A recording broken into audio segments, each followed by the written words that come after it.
uma escola que foi criada em 1914, um pouquinho antes da Primeira Guerra Mundial, copiada do Naval College americano. Essa é Anápolis. Não, Anápolis é Academia Naval. É Newport, Rhode Island, que é essa escola de guerra naval. Lá no norte. E minha função é de vice-coordenação de um programa de pós-graduação de ciência política. Embora eu não seja cientista político, eu sou historiador.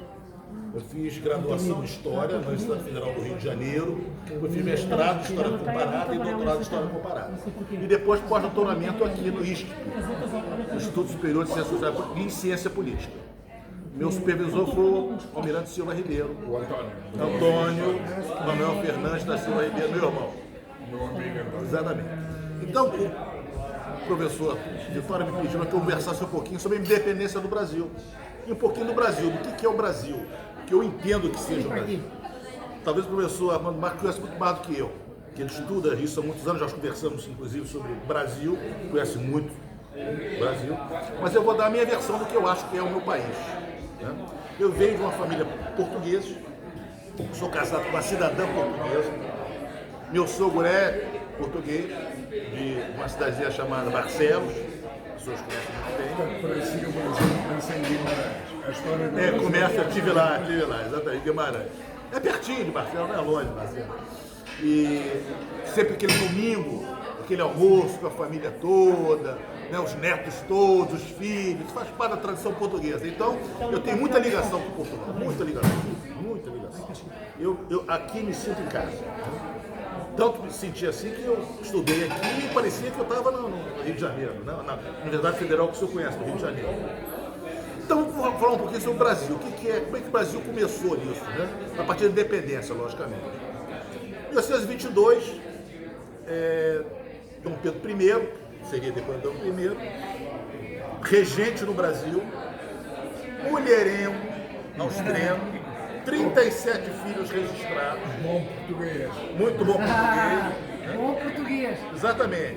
Com coração, inclusive com a senhora Domitila, que era uma cortesã, a qual ele teve mais de 6 filhos com ela, que foi uma grande concorrente à imperatriz, já tinha morrido. O Brasil, a partir do instante da vinda da família real ao Brasil, foi muito bom a Dom João ter ido para o Brasil. Eu sei que os historiadores portugueses criticam muito a ida dele. E eu entendo isso. Eu gosto da ida dele. Fecha um país. O Mendes Pereira, por exemplo, historiador naval, ele critica muito a ida de Dom João para o Brasil. Porque ele abandonou, né? Portugal ficou depois entregue ao Beresford inglês, não era muito bem visto. Pois é. Os franceses ficaram a ver navios. Era ver navio. Eu acho que foi uma jogada estratégica muito boa do Dom João. Porque ele continuou correndo dele intacto. A Casa de Bragança continuou lá no Brasil. Estava lá, bonitinho. Numa cidade imunda, que era o Rio de Janeiro, com habitantes, a maior parte dos habitantes, 70% da população era de negros no Brasil, no Rio de Janeiro. E ele chega lá e trouxe toda a organização política portuguesa. A Academia Real de Guarda-Marinha foi para lá toda. A Biblioteca da Marinha Portuguesa foi para lá e ficou lá.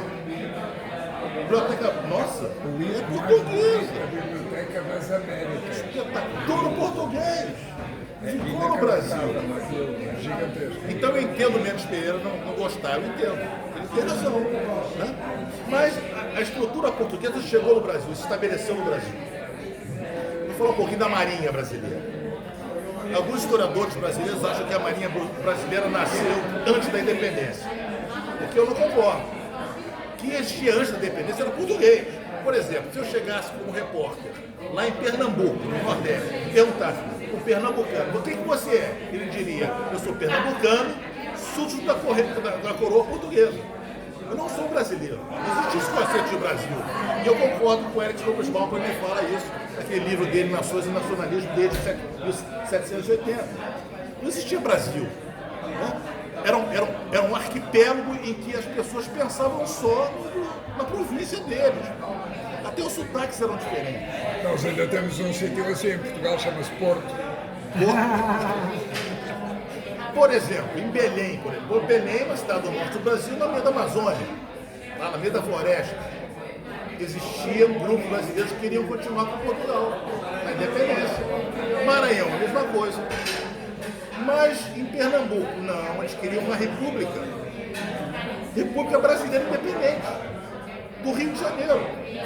E na província Cisplatina, eles queriam um país que era castelhano, que a população de lá era toda castelhana, independente, não ligado às províncias unidas do Rio da Plata, que era o Buenos Aires do Comando. Então o Brasil era um país totalmente, nem país era. Também que o Brasil incluía o Uruguai, exatamente, mas ainda era do Brasil. Dom João tomou aquilo. As forças portuguesas tomaram o Uruguai, que virou Cisplatina, província Cisplatina. Então, este ocorre o grito, 7 de setembro, é um grito. O que Dom João fez? Ele fez um Estado, não fez uma nação. Não existia nação naquela época, era cada um pensando em si. Então, Dom Pedro, com uma visão estratégica, junto com José Bonifácio, que era brasileiro, mas português, que ele veio para Portugal muito jovem e ficou aqui 39 anos. Ficou em Coimbra e fazia parte de uma elite brasileira barra portuguesa que pensava na independência. Ele foi o grande influenciador do Dom Pedro. Ele que influenciou o Dom Pedro a constituir a Marinha do Brasil. Agora, o que poderia ser a Marinha do Brasil a partir de 22? Ela não existia, antes era portuguesa. Todos os oficiais eram portugueses, quer dizer, 90% dos oficiais eram portugueses. 10% brasileiros, mas todos vinham para Portugal jovens, fizeram academia aqui. Então, a oficialidade toda era portuguesa. E as praças, os marinheiros, o que eram? Portugueses casados com brasileiros, que existiam muitos. Negros, e que os donos dos negros cediam os negros, para eles não servirem para estar no negro. E índios, muito poucos brasileiros natos, formando a marinha. E o que era em termos de material? Um nau, que era o navio mais poderoso na época, 74 canhões, era o nau Pedro I, 3 fragatas, 4 brigos. Essa era a brasileira, a marinha brasileira. E a marinha portuguesa, parte dela veio com Dom João para Portugal e parte ficou na Bahia, com Madeira de Melo, General Madeira de Melo. Estava a esquadra portuguesa no Brasil. E a primeira capital? A primeira capital foi Salvador, a capital do Brasil. Então, José Bonifácio, assessorando Dom Pedro, botou primeiro a Marinha, não o Exército. E isso até hoje é um problema no Brasil. Porque o Exército quer ser a força militar mais antiga. E lá a precedência entre as forças. Acho que aqui também existe isso, precedência. Força mais antiga. E a primeira força criada foi a Marinha. Por que a Marinha? Tinha que transportar as tropas portuguesas, as tropas brasileiras, entre aspas, para lutar nas províncias, para separar o Brasil de Portugal. Segundo, controle da área marítima, porque a esquadra portuguesa era muito mais forte que a brasileira. Terceiro, apoio de fogo naval dos navios contra as fortificações que estavam na mão dos portugueses. Então, quando Dom Pedro imaginou essa marinha orientada pelo Zé Bonifácio, ele pensou, marinha primeiro, o exército vem depois. Inclusive o Zé Bonifácio pensava que as milícias que ele tinha visto lá em 1789 na França, que ele viu o que aconteceu na Revolução Francesa.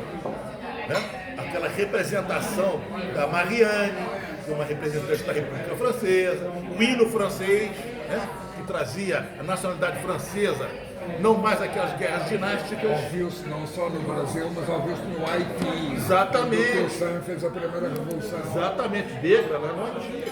Né? Então, esses símbolos, eles precisavam ser incrementados nessa nova marinha que surgiu. Né? E os oficiais? Os oficiais portugueses não ficariam contra os portugueses que aderiram a continuar Portugal. Então, o que o Zé Bonifácio propôs a Dom Pedro? Vamos chamar estrangeiros, mercenários, para completar os efetivos. Quem pode ser? Os ingleses. Por quê? Já tinham terminado as guerras napoleônicas, estavam sem emprego, eram mercenários que podiam ser contratados. E contratou-se, então, cerca de 600 mercenários ingleses, escoceses e irlandeses. Alguns americanos, para guarnecerem a nossa marinha. Então, a marinha brasileira era uma mistura, porque era a marinha portuguesa, com as suas tradições, e a marinha inglesa. E quem vai ser o comandante? Todos os almirantes eram portugueses. todos eles aderiram à independência, mas eram portugueses. Não iam atirar contra os irmãos deles, não iam atirar. E não atiraram. Vou te contar por quê. Então tinha que ter um chefe que fosse independente. Quem chamaram? Thomas Cochrane, que era um mercenário escocês que estava disponível, estava no Chile. Ou seja, anglo-mas católico. Ele era católico, escocês, católico, que estava no Chile, lutando pela independência do Chile, contra os espanhóis.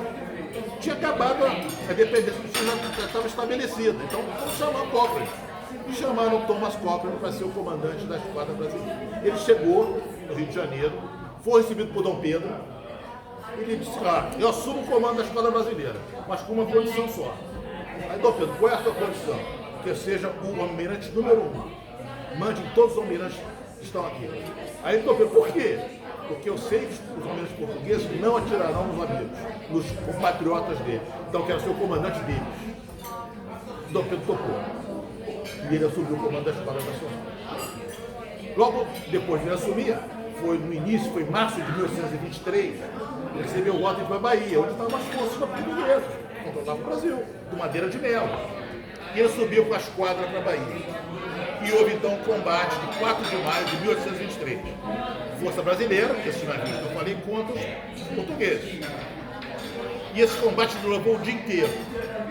Cochrane em inferioridade, tinha muito menos meios que os portugueses. Félix de Campos era o almirante português. Félix de Campos. Eles lutaram em frente a Salvador, cidade de Salvador. Foi um combate inconclusivo. Choveu no final da tarde. Muita fumaça, porque os caras faziam muita fumaça naquela época, né? Mas por que Cochrane teve que recuar? Porque na hora que Adão Pedro I foi fazer o combate, os portugueses eram negativos, dando ordem de munição para atirar contra os navios portugueses. Eram todos, as munições eram portuguesas. Eles fecharam os paióis, não deixaram os oficiais ingleses abrirem. Aí o Cochrane teve que abrir do combate e voltar para Morro de São Paulo, uma cidadezinha próxima de Salvador. Então foi um combate inconclusivo. Cochrane sai dali e vai então para o Maranhão. Tropas portuguesas controlando o Maranhão. O que ele faz? Um ardil. Ele vai com o anal dele na frente. O coronel português o recebe. Diz: não, daqui é português, vamos continuar ligado a Portugal. Ele diz: ó, está vindo uma esquadra brasileira aí atrás. Se você não se render, eu vou tirar e destruir a cidade com essa esquadra. Vamos fazer um acordo aqui. Vocês continuam com as armas de vocês. Não há briga de brasileiros e portugueses, não há briga, são irmãos. Vocês, eu permito que vocês saiam com os postos que vocês têm, com o armamento de vocês. Se só sair, não vai ter briga nem nada. Aí o português concordou, o chefe português concordou. Então não houve briga. Mas foi um ardil. Chamou Grenfell, que era um capitão de fragata inglês, subordinado a Cochrane, diz: olha, agora vá para o Belém Pará. Faça a mesma coisa. Só tem que não vá com Manaus, vá com o brilho, pequenininho. E ele foi. Chegando, mesmo ardil, ó, atrás vem uma esquadra grande aí, vai destruir a cidade de Belém. Só tem que os portugueses já sabiam que isso não ia funcionar pela segunda vez, né? Então houve um início de combate. E depois foi feito um acordo. Eles sairiam com os navios dele e voltariam para Portugal. Só tem que 250 brasileiros que não queriam aderir ao Brasil foram presos, colocados dentro de um navio presídio. E nesse local houve então o pior fato da história da independência brasileira, que foi a morte dos 230 dentro de um paiol que não existia ventilação. Então todos morreram, não podiam sobreviver. Estava de oxigênio, morreram. A pior fato da nossa independência foi esse. Agora vocês vão perguntar: a independência do Brasil foi sangrenta? Não foi sangrenta. Foi uma independência até tranquila. Em relação aos norte-americanos, por exemplo, que levou 6 anos de guerra. Ou em relação aos ucranianos. Os ucranianos. Então foi uma independência negociada. Tanto que em 1825 Portugal reconhece o Brasil. Em 1825, logo depois. Qual foi o acordo? Se reconhece o Brasil e a gente paga pela nossa independência. A dívida de Portugal com a Inglaterra. E foi feito assim, se feito. Nós pedimos mais ao inglês que nós queremos. Eu presto dinheiro para vocês, para o Brasil, vocês pagam para Portugal, Portugal paga para a gente que ela está devendo. O inglês quase perdeu dinheiro. O dinheiro dele circulou. O inglês é esperto. Então a nossa independência foi uma independência negociada. Agora, o que é o Brasil? Eu acho que o Brasil, e aí eu concordo com o Robesbaum, o Brasil ainda é um país em formação, até hoje. Eu acho que o Brasil ainda não é uma nação. Como o Robesbaum fala, ainda existem muitos interesses envolvidos. O professor sabe muito bem Muitos disso. Interesses locais envolvidos. O gaúcho do sul, ele tem uma mentalidade espanhola, que não é a mentalidade do carioca do Rio de Janeiro, que é informal, que fica incomodando, ou o paulista que quer trabalhar o tempo todo. Então eu acho que o Brasil é um país ainda em formação. O professor Zé Murilo de Carvalho, que era também brasileiro, foi meu professor na UFRJ, dizia que o Brasil começou a ser formado a partir da Guerra do Paraguai, em 1865. Ali começou o Brasil. Começou ali. Foi ali que começou o Brasil. Quer dizer, passou 40 anos sendo alguma coisa disperso. Começou a ser país a partir da Guerra do Paraguai. Foi uma guerra muito sangrenta. Sobreviveram 300 mil paraguaios Só. Morreram quase 500 mil homens nessa guerra. Que levou 6 anos. Guerra que ensanguentou a América do Sul. Uma guerra horrorosa. No nível da Guerra Civil Americana. Vocês têm uma ideia? Mas o Brasil é o que Portugal fez o Brasil ser. Nossas fronteiras foram feitas pelos portugueses. A única alteração que houve foi o Acre, na Bolívia, Missões da Argentina e o que mais? O Uruguai, que nós perdemos o Uruguai, que era português, latino. Né? O Brasil foi o que Portugal deixou no final do século XVIII, no século XIX. Então a tradição brasileira é uma tradição portuguesa. Nós somos portugueses. Apesar de termos muitos alemães, muitos italianos em São Paulo, japoneses em São Paulo, mas nós somos lusitanos. A nossa cultura e nossa língua é a língua portuguesa. Os portugueses para o Brasil miscigenaram. Não sei se vocês conhecem o Gilberto Freire. Não sei se o italiano lembra. Gilberto Freire é um antropólogo brasileiro muito conhecido. Exatamente. Ele era pernambucano, né? Ele já morreu. Fez doutorado nos Estados Unidos, na Colômbia. E ele tem um livro muito interessante, chamado Casa Grande e Senzala. Não sei se os italianos viram. Livro grosso. E que ele fala o seguinte: ele é um defensor da cultura portuguesa. Ele diz que o Brasil é 3 coisas, mistura de 3 coisas. A cultura e a língua portuguesa, o negro que veio da África e o índio. E esses 3 miscigenaram. E isso é o Brasil. O Brasil é isso, exatamente isso. Então eu tenho muito orgulho de fazer parte dessa lusitanidade. Porque eu sou brasileiro, gosto do país, sei que o país tem diversas dificuldades, corrupção muito grande ainda, houve uma desilusão muito grande no governo Lula, porque o Lula era uma esperança, eu votei no Lula, esperança de mudança, e foi um fracasso. A corrupção foi desenfreada, como estava falando, estou puxado, 30% perdido da Petrobras em roubo, isso na Bolsa de Valores, 30% menos em Bolsa de Valores, mas eu não queria ir por fora. Né? Então foi uma decepção. Mas esse é o país. Tem jeito. É a 12ª economia do mundo. Eu tô fazendo, nós temos um satélite totalmente nacional em cima aqui da gente. 750 km, a Amazônia é um. Brasileiro. Estão fazendo super nuclear. Mas nós temos uma desigualdade enorme. Pobreza. O senhor conhece bem? O senhor vê 2 Rios de Janeiro. Da Zona Sul, o senhor da Baixada Fluminense. O senhor não pode andar na Baixada Fluminense, porque vai ser assaltado e morto. Na mesma cidade do Rio de Janeiro. Quer dizer, ele é um país em construção. Eu vejo o Brasil ainda como um país em construção. Mas eu tenho esperança de que daqui a alguns anos eu terei não para meus, acho nem para meus netos, talvez meus bisnetos, veja um país que possa competir com os outros. Isso que eu queria conversar com você sobre o que é o Brasil hoje. O professor conhece muito melhor do que eu. Não conheço nada melhor. Eu conversei muito com o professor há uns 2, 3 anos atrás. Ele conhece o Brasil profundamente, os problemas sérios que nós temos. Ele tem razão em dizer que há uma polaridade grande da esquerda com a direita. Subiu um governo de direita, extrema direita, com características fascistas, com militares, como eu. O ministro das Minas e Energia é da minha turma de escola naval, o ministro Bento, da minha turma de escola naval. Eu conheço o Bolsonaro pessoalmente, é um boçal, mas ele não é desonesto.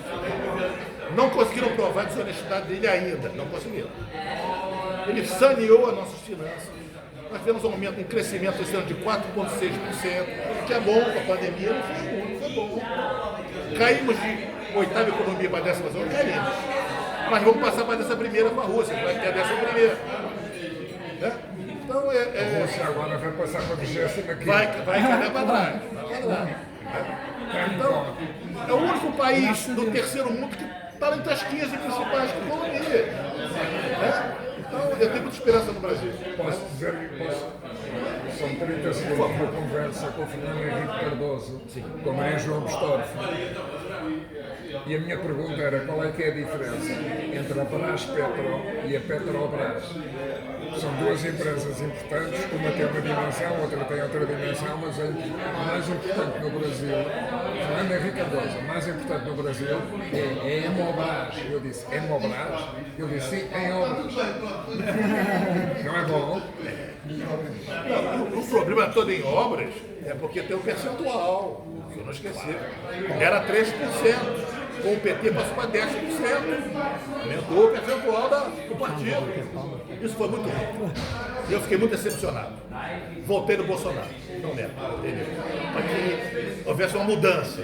Mas o Brasil está polarizado. Hoje, as emoções estão muito afloradas no Brasil. Muito afloradas.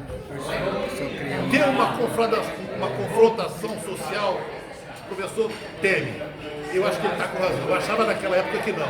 Hoje eu já acho que talvez haja. Essa votação que vem agora vai ser muito difícil. É votação toda eletrônica. Isto é, eu vou com a máquina, voto, Bolsonaro. Agora, o que está dentro da máquina? Ninguém quer saber o que tem dentro. Não é verdade? Papel, tem que ser um papel, meu amigo. Aqui em Portugal, minha mulher votou no PS, ela viu lá, votou na urna.